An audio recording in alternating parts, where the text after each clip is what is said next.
यही तो असली आराम की सबसे ऊंची अवस्था है।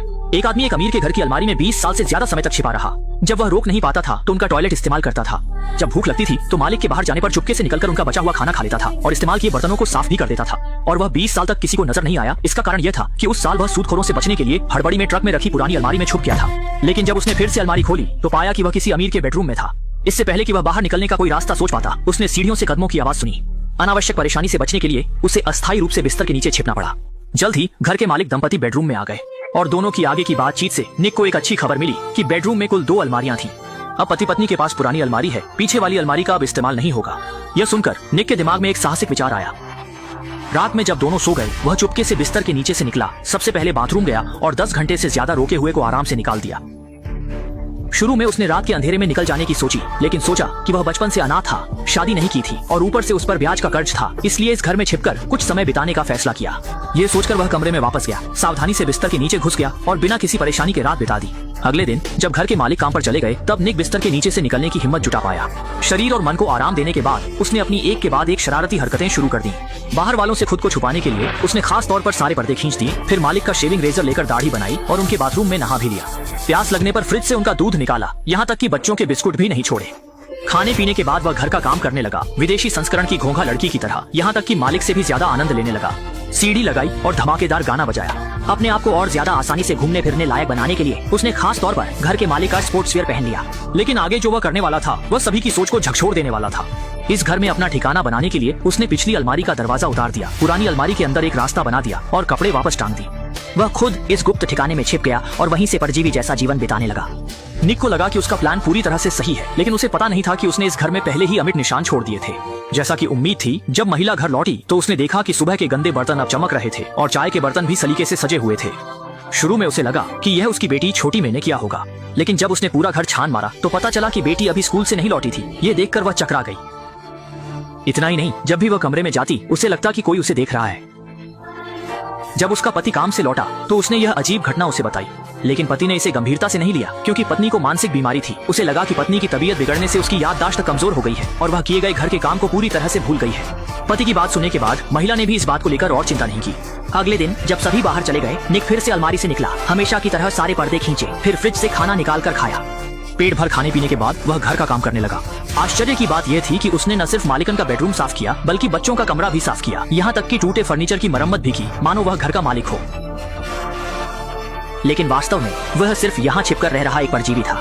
जब उसे मालिकों के आने की आवाज सुनाई दी तो वह तुरंत बिस्कुट लेकर चुपचाप अलमारी में वापस चला गया।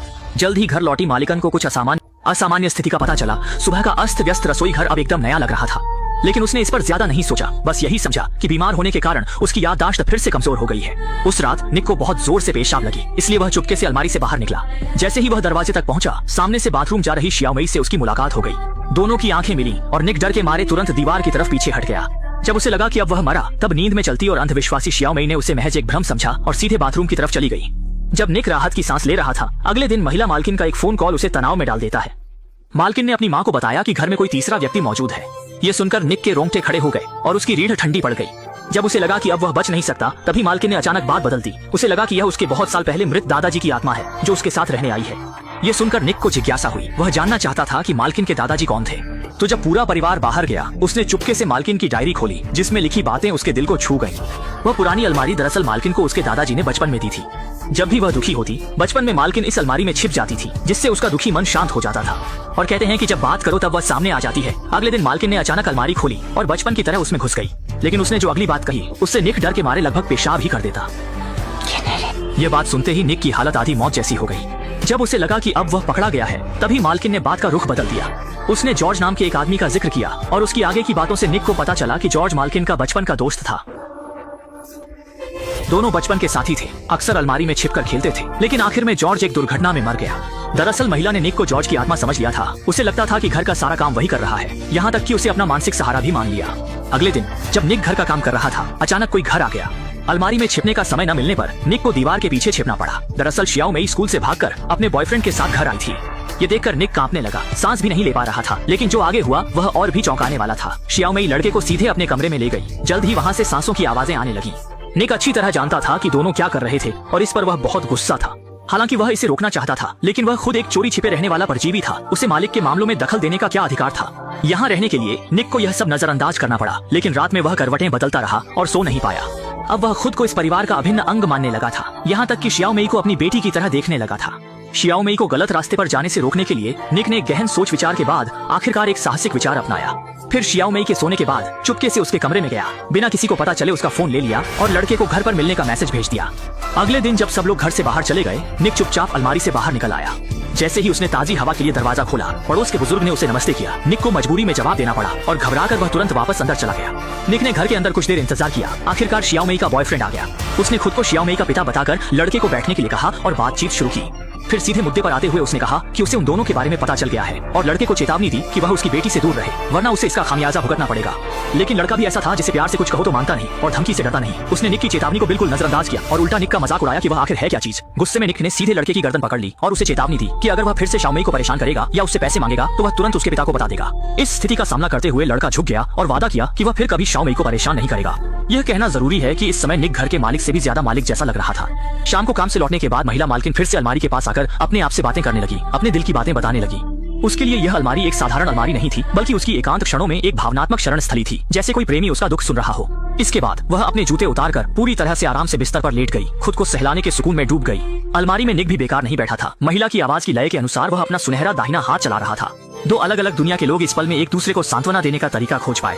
अगली सुबह निक ने चुपके से दराज खोली, उसमें से महिला मालकिन का मास्क निकाला, फिर उसके बिस्तर पर जाकर अभी भी गर्म तकिए की गर्माहट महसूस की। कल्पना की कि वह इस समय महिला मालकिन को गले लगा रहा है।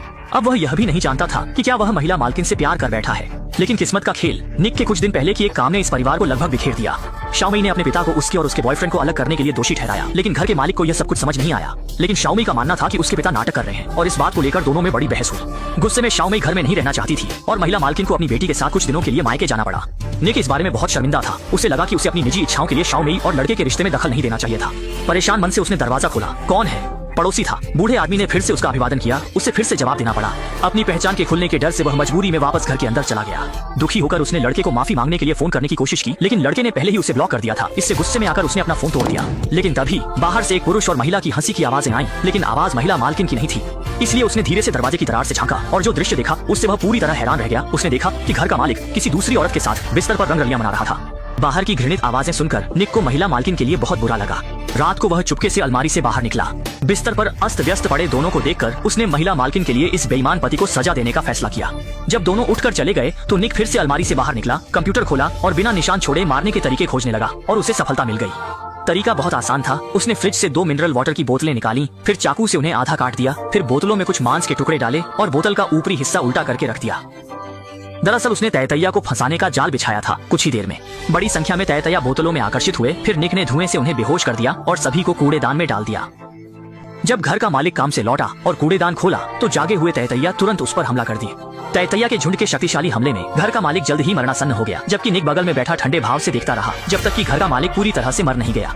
लेकिन तभी बाहर से महिला मालकिन के घर लौटने की आवाज आई और वह जल्दी से अलमारी में वापस चला गया। जब महिला मालकिन ने जमीन पर अपने पति को देखा तब तक बहुत देर हो चुकी थी। महिला मालकिन इस तरह विधवा बन गई। इसके बाद निक और भी बेलगाम हो गया। अब वह सिर्फ अलमारी में छिपकर रहने से संतुष्ट नहीं था, इसलिए जब भी महिला मालकिन गहरी नींद में होती वह चुपके से उसके बिस्तर पर चढ़ जाता और उसे पकड़कर सो जाता। उसे नहीं पता था कि महिला मालकिन सो नहीं रही थी, लेकिन उसने अप्रत्याशित रूप से यह सब स्वीकार कर लिया, जैसे वह पहले से ही निक की मौजूदगी के बारे में जानती थी। अंत में निक ने सफलतापूर्वक घर पर कब्जा कर लिया और फिल्म यहीं समाप्त हो गई।